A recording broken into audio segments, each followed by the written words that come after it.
How to become a client mind reader?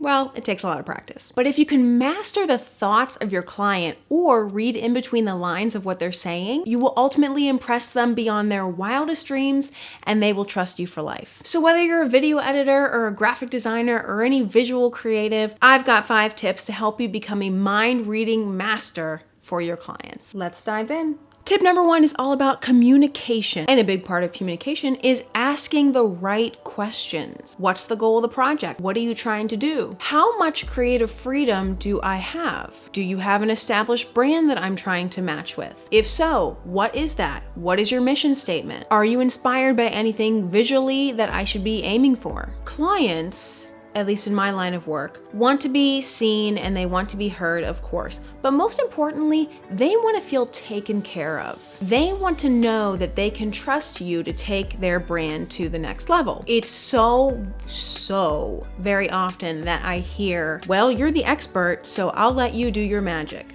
You're a wizard, Harry. And that's not them being lazy. That's them truly relying on you because you are the expert and you are the creative genius. And that's them relying on you to help them get their point across and get them to say what they are trying to do or trying to sell. The next tip is all about identifying with their brand. Are they just starting out or you're just starting out? Give a lot of options and start slow. Use coolers to make color palettes to send to them. Use stock sites or YouTube audio library or thematic to pull music examples that could fit their style. And ultimately, do your own research. Connecting with a brand that you're about to work for is so important if you really want to make the client feel seen and heard. Find colorful adjectives to describe the company. That's a good start. And no, I do not mean blue. I mean snarky, brave, tranquil, classic, revolutionary. Ultimately, this will help you moving forward when you are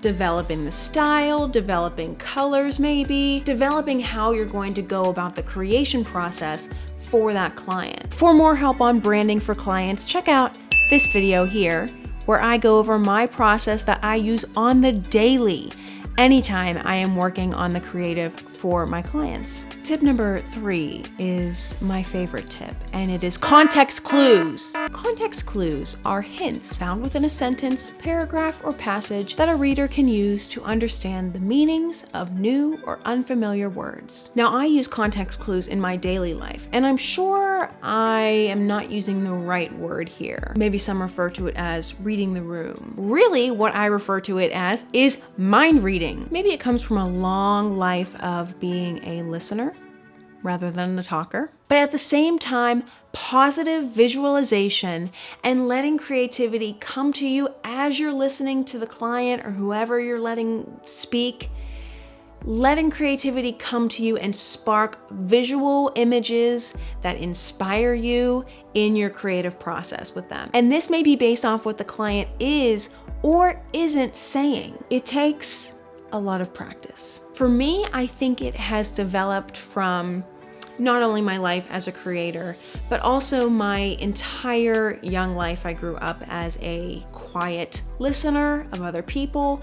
And since then in my adult life, I have become a little more, I don't want to say extroverted, but I am an outgoing introvert. But I've learned to be more accepting of the creativity that has come to me and developing it into like hard visuals that I can use in my process. But along with that, creativity for me has come with one, a lot of practice and also a lot of self-healing. And for more info on this, I would check out this video here for inspiring creativity for you and what it means to really help develop that creativity muscle. The next tip is juicy, and it is having thick skin. There may be times when you spend hours, maybe days, on a piece of a project or an idea that you're developing, and the client will look at it and they will essentially toss it out the window.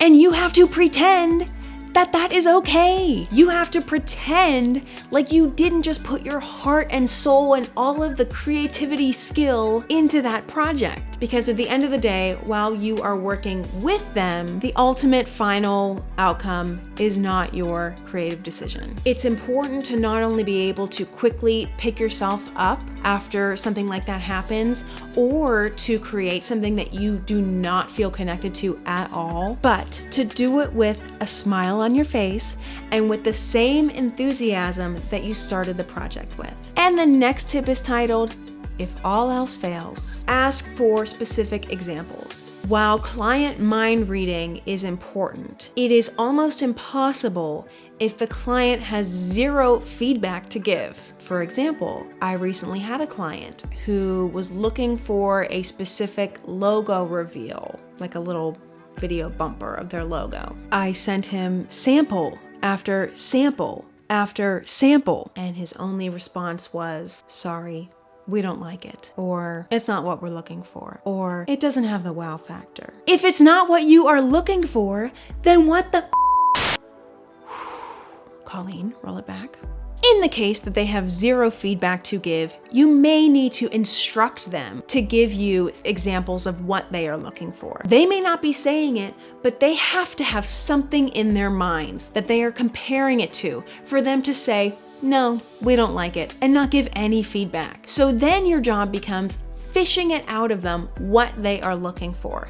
And if you can't do that with asking different questions, then you're going to have to ask for an example, which sounds easier than it is because clients can sometimes be cranky. They don't want to spend the time looking for creative examples. They have other things to do than to read their own minds. Now, going back to questions you can ask, you can really try digging into the feedback part before you ask for examples and say, what color were you looking for? What theme were you looking for? Is there a specific style that you were hoping for? And maybe try that. Maybe try something like saying, is this something you were hoping for? Or what were you hoping for? Is a good question to ask. I think it would help put the pressure back on them to be like, well, I don't know. I don't know what I was hoping for. But then maybe they'll be like, well, I saw this sample online and here it is. And I guess I was kind of hoping for that. They had to have been hoping for something in order for them to be approving the process or disapproving the process like they did. Really, what I'd love to say is don't work for clients like this. If they had no vision for what they wanted and they're not interested in providing feedback to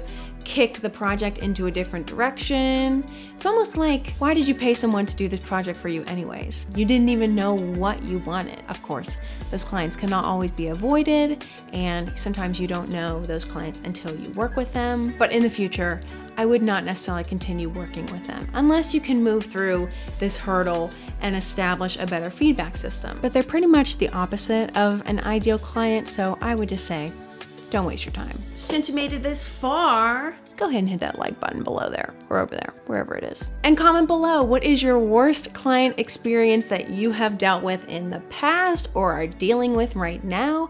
I would love to know. I love talking about clients and how we can learn to better read their minds and better provide a great experience for them. So comment below. Until next time, I will see you guys in the next video. Have a good one.